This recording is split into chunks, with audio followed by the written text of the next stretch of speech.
तो आम आदमी पार्टी के संयोजक अरविंद केजरीवाल कह रहे हैं 70 की 70 विधानसभाओं में केवल उनके चेहरे को देखकर वोट दें। और अब आगे बढ़ते हैं और बात करते हैं झारखंड चुनाव के पहले चरण की। झारखंड विधानसभा चुनाव के पहले चरण की 43 सीटों पर चुनाव प्रचार का शोर आज थम गया। इसके बाद कोई जनसभा नहीं होगी, रोड शो और माइक से प्रचार भी नहीं होगा। प्रत्याशी सिर्फ डोर टू डोर कैंपेन ही कर सकेंगे। इन सीटों पर 13 नवंबर को सुबह 7 बजे से मतदान होगा। कुछ संवेदनशील बूथों को छोड़कर शाम 5 बजे तक मतदान होगा। कुछ संवेदनशील बूथों पर 4 बजे तक ही वोट पड़ेंगे। पहले चरण में जिन 43 विधानसभा सीटों पर मतदान होना है उनमें 6 एससी, 20 एसटी की सीटें हैं। इस चरण में कुल 683 प्रत्याशियों के भाग्य का फैसला होना है। इनमें 334 निर्दलीय हैं। कुल प्रत्याशियों में 87 प्रत्याशी राष्ट्रीय पार्टियों के हैं। दो तस्वीरें हम लगातार आपको दिखा रहे हैं। एक तस्वीर आप देख रहे हैं बीजेपी की तरफ से गृह मंत्री अमित शाह जो प्रचार कर रहे थे, और अब तस्वीर प्रियंका वाड्रा की जो कांग्रेस की तरफ से प्रचार कर रही हैं। लेकिन प्रचार का शोर थम गया है। अब क्या बचा? चंपई सोरेन इस वक्त आप देख रहे हैं सरायकेला से उम्मीदवार हैं, बीजेपी के पाले में हैं। पूर्व मुख्यमंत्री झारखंड, कभी जेएमएम में हुआ करते थे। 13 नवंबर को पहला चरण है, 43 सीटें हैं। झारखंड क्या इस बार बीजेपी की तरफ जाएगा? क्योंकि आदिवासियों के हक पर डाका डालने की मुहिम को लेकर बीजेपी ने लगातार अपनी बात वोटरों तक पहुंचाने की कोशिश की है। लेकिन अब प्रचार समाप्त है। प्रचार समाप्त है तो प्रत्याशी अब घर घर जाएंगे, और प्रत्याशी घर घर जाएंगे तो जेएमएम के प्रत्याशी अपनी बात बताएंगे, बीजेपी के अपनी बताएंगे, या कांग्रेस के हैं वो अपनी बात बताएंगे और निर्दलीय अपनी बात बताएंगे। लेकिन अब रैली नहीं हो सकती, अब प्रचार उस तरीके से नहीं हो सकता जो अब तक चल रहा था। आप एक तस्वीर में ईवीएम को देख रहे हैं, पैक ईवीएम रखी हुई हैं। इलेक्शन कमीशन के बैग में सभी स्टाफ लेकर अलग अलग पोलिंग बूथ के लिए जाएगा। सुरक्षा की पूरी तैयारियां इस वक्त कर ली गई हैं। पहले चरण का चुनाव 13 तारीख को होना है, उसको लेकर सारी तैयारियां पूरी हो गई हैं। क्या हेमंत सोरेन अपनी पावर बचा पाएंगे, या फिर इस बार परिवर्तन होगा झारखंड में, बीजेपी कमल खिलाएगी? कुछ नहीं पता, क्योंकि हेमंत सोरेन से पहले रघुवर दास बीजेपी के मुख्यमंत्री थे और बीजेपी सत्ता में थी। लेकिन बीजेपी को सत्ता से हटाकर जेएमएम सत्ता में आ गई, और अब एक बार फिर वही टकराव, वही कांटे का मुकाबला क्या होगा वो वोटर तय करेंगे। झारखंड का रण 13 नवंबर को पहला चरण।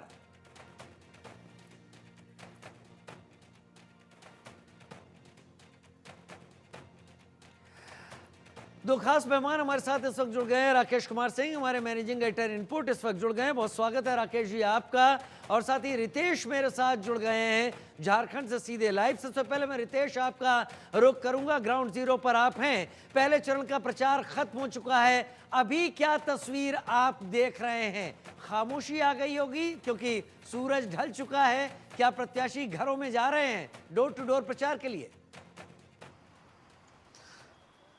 अब बिल्कुल देखिए कि अब जो है, अब चुनाव का प्रचार जो है वो जो शोर है वो थम चुका है। लेकिन अभी प्रत्याशियों की असली लड़ाई है, क्योंकि अब डोर टू डोर कैंपेन कर रहे हैं, और डोर टू डोर जब कैंपेन कर रहे हैं तो डायरेक्ट वोटर्स से उनकी मुलाकात हो रही है, और वोटर्स की नाराजगी भी प्रत्याशियों को झेलनी पड़ रही है। और सबसे खास बात यह है कि पहले चरण में यानी 13 नवंबर को जो फर्स्ट फेज की वोटिंग होगी उसमें सारे हॉट सीट हैं। चाहे रांची की बात करें, हटिया की बात करें, कांके की बात कर ले, इसके अलावा हजारीबाग, जमशेदपुर, कोल्हान के इलाके, सरायकेला हो गया, खरसावा हो गया।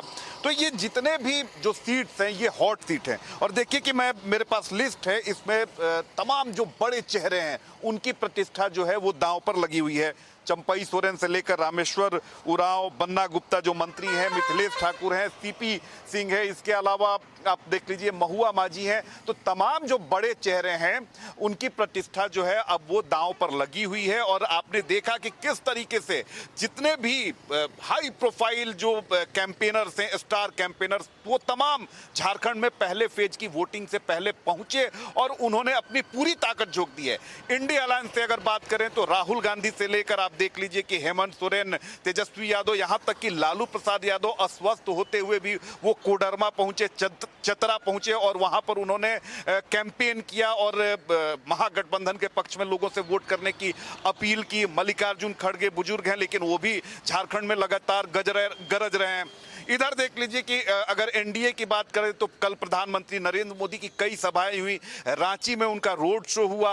आज देख लीजिए कि अमित शाह से लेकर योगी आदित्यनाथ तक ने मोर्चा संभाल रखा था। वो बताने के लिए काफी है कि झारखंड कितना महत्वपूर्ण है, चाहे वो इंडिया अलायंस हो या फिर एनडीए अलायंस हो, सभी के लिए ये नाक की लड़ाई बन चुका है, प्रतिष्ठा का सबब बन चुका है। अब बारी है जनता की और जनता ने अपना मन, मूड, मिजाज बना लिया है और ये कहना मुनासिब नहीं होगा कि ये धड़ा जो है वो सामने वाले पर भारी है, ऐसा कुछ नहीं है। हमने ग्राउंड रिपोर्ट बनाई है, लगातार हम लोगों के बीच में जा रहे हैं और अगर 81 विधानसभा सीट्स हैं झारखंड में तो ज्यादातर सीट को हमारी टीम ने यानी इंडिया न्यूज ने कवर किया है और हमने देखा है कि इस बार झारखंड का जो वोटर है वो साइलेंटली वोट करने की फिराक में है। वो बहुत कुछ बता नहीं रहा है लेकिन खास तौर पर युवाओं की नाराजगी बहुत ज्यादा निकलकर सामने आई है।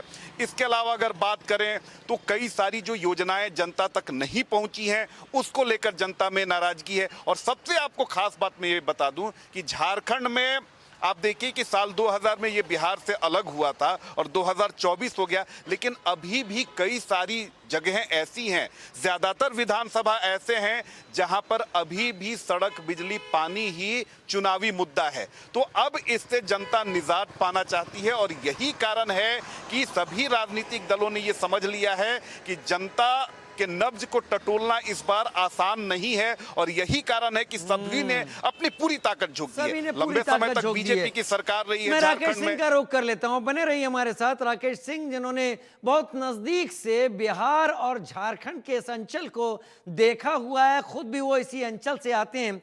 राकेश, एक तरफ तो जोड़े के बाद और जीते के बाद, दूसरी तरफ प्रधानमंत्री जब जाकर कहते हैं एक रहेंगे तो सेफ रहेंगे, इन नारों के बीच राकेश छठी मैया का आशीर्वाद किसको मिलता दिखाई पड़ रहा है? जनता क्या तय कर सकती है?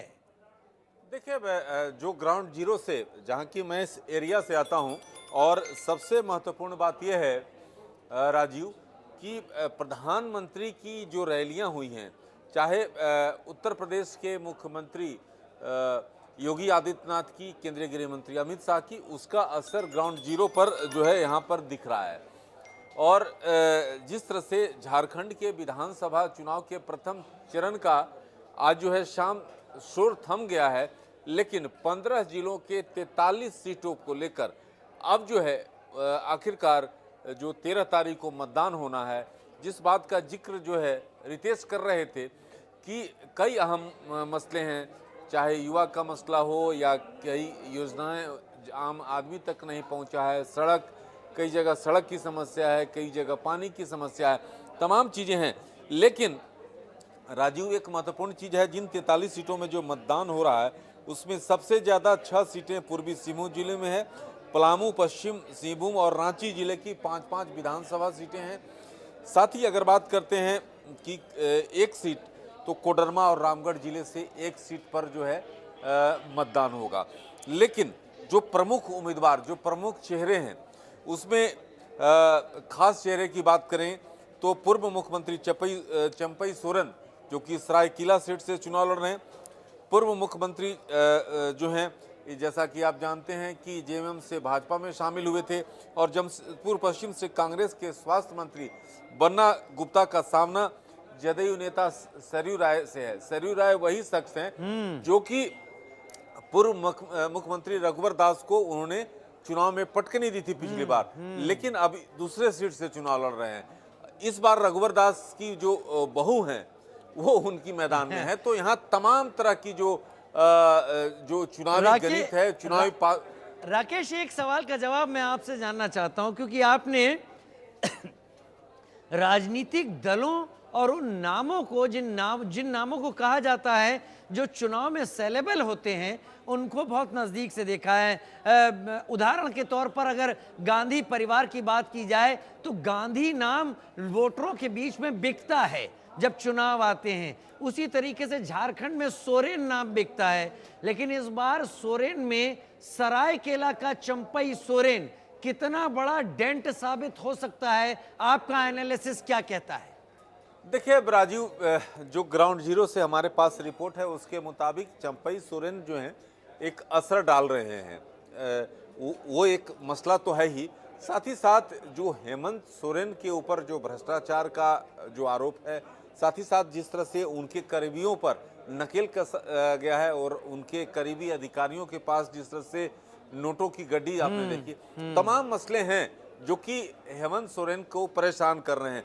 तो झारखंड में जो एनडीए नीति गठबंधन है वो अच्छी स्थिति में है, लेकिन सबसे महत्वपूर्ण बात यह है कि आदिवासी एसटी इलाके में जो है हेमंत सोरेन ने पूरी जोर लगाई है। अब ये देखना काफी महत्वपूर्ण होगा कि आखिरकार, क्योंकि आपने देखा है कि असम के मुख्यमंत्री हेमंत बिस्वा शर्मा ने घुसपैठ के मसले को खास तौर पर उठाया था और उन्होंने एक मुद्दा बनाया था और कहा था कि किस तरह से आदिवासियों के जमीन पर कब्जा किया जाए। तो एक मसला जो है उसको कुरेदने में सफल रही है बीजेपी। जी चलिए, मैं रितेश का रुख करता हूं इसी सवाल के साथ। रितेश, हेमंता बिस्वा शर्मा ने जो बात कही वो जमीन पर आपको कितनी दिखाई पड़ी? मैंने आपकी रिपोर्ट भी देखी कई सारी, आप कई जगह गए, ऐसी जगहों पर गए जहां पर अमूमन लोग पहुंच नहीं पाते हैं। क्या वाकई आदिवासियों की जमीन कब्जा करने का मुद्दा जनता तक या आदिवासियों तक असर करता दिखा है आपको इस यात्रा के दौरान?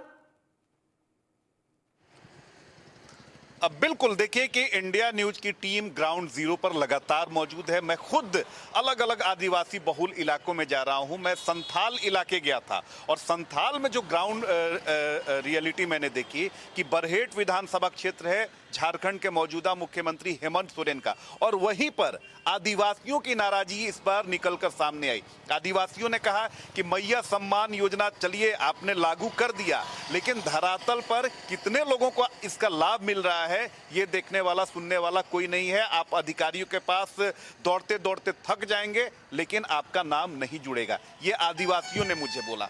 आदिवासियों ने बोला कि जो आवास राज्य सरकार दावा करती है वो आवास नहीं मिलता है। अस्पताल की समस्या आदिवासियों ने हमें गिनाई, रोजी रोजगार की समस्या आदिवासियों ने गिनाई, और सबसे बड़ी बात है कि बीजेपी ने जो स्ट्रेटेजी इस बार बनाई है संथाल और कोल्हान को लेकर, उसमें बीजेपी अब तक सफल होती हुई दिखाई दे रही है। जैसा कि राकेश सर ने बताया कि किस तरीके से चंपाई सोरेन को स्ट्रेटेजी के तहत बीजेपी लेकर आई और उसका असर कोल्हान इलाके में देखने को मिलेगा। जो हमारे सोर्सेज हैं, मैं खुद वहां पर गया था और मैंने रिपोर्ट भी बनाई, और उसके अनुसार जहां पर 2019 में बीजेपी का अगर कोल्हान की बात करें तो कुल 14 सीटें आती हैं विधानसभा की, वहां पर बीजेपी का खाता तक नहीं खुला, सुपड़ा साफ हो गया था। लेकिन इस बार जो वहां पर हमने रिपोर्ट देखी है, वहां पर सबसे ज्यादा नुकसान कांग्रेस और जेएमएम को होने वाला है और बीजेपी को सबसे ज्यादा गेन होगा। और अगर कोल्हान में बीजेपी गेन करती है तो वो फिर सत्ता के करीब पहुंच जाएगी।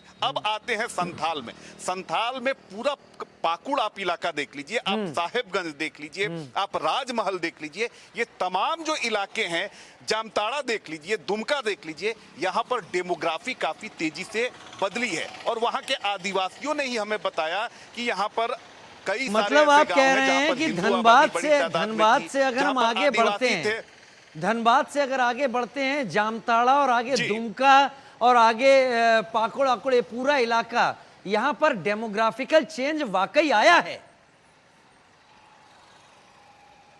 बिल्कुल बिल्कुल, हमने देखा कि किस तरह से डेमोग्राफी है वो बदल चुकी है और बीजेपी ने इसे पकड़ लिया था। और एक और बात मैं बता दूं कि इस बार संघ का भी साथ बीजेपी को मिल रहा है, क्योंकि मैं लगातार झारखंड घूम रहा हूं तो कई जगहों पर संघ के नेताओं से भी मेरी बात हुई और संघ ने साफ तौर पर बीजेपी को स्पष्ट निर्देश दे दिया है कि अगर आप सॉफ्ट हिंदुत्व पर आते हैं तो फिर आपकी स्थिति लोकसभा वाली हो जाएगी। इसीलिए बीजेपी कट्टर हिंदुत्व वाली राजनीति झारखंड में कर रही है। इसीलिए शायद हेमंत बिस्वा शर्मा को उतार दिया गया समय रहते और उन्होंने सीधे सीधे आदिवासियों की जमीन छीने जाने का मुद्दा गरमा दिया। राकेश सिंह मेरे साथ जुड़े हुए। राकेश, एंटी इनकम्बेंसी जैसा कोई फैक्टर आप देख रहे हैं, आपको आपके असेसमेंट में आ रहा है क्या हेमंत सोरेन के खिलाफ?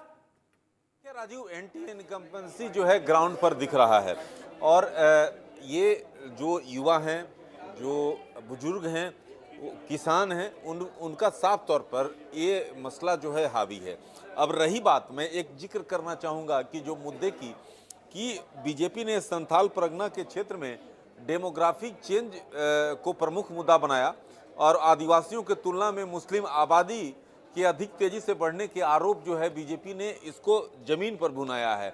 और साथ ही साथ बीजेपी जो है हेमंत सोरेन के कार्यकाल की नाकामी को भी मुद्दा बनाई है।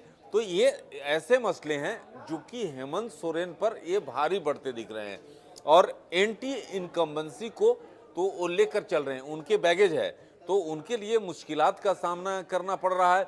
जिस तरह से जो उन्होंने भले ही जो गठबंधन आरजेडी हो, कांग्रेस हो या अन्य दलों के साथ उनकी है, लेकिन ग्राउंड में जो एनडीए है इस बार हमें मजबूत दिख रही है। सभी जब लाइव आने से पहले मैं सभी जो हमारे संवाददाता हैं और अधिकारियों से जब बात हो रही थी राजीव, तो ये साफ तौर पर एज जो है कहीं ना कहीं बीजेपी को दिख रही है। एज कहीं पर बीजेपी को आपके एनालिसिस के मुताबिक दिख रही है, लेकिन रितेश आप जमीन पर मौजूद हैं और राकेश सिंह क्योंकि इस पूरे चप्पे चप्पे इलाके की नस नस से वाकिफ हैं, वो अपना एनालिसिस सामने रख रहे हैं। हम आगे भी आप लोगों का रुख करेंगे, लेकिन फिलहाल इस एनालिसिस के लिए बहुत शुक्रिया राकेश सिंह आपका और रितेश आपका भी हमारे साथ जुड़ने के लिए।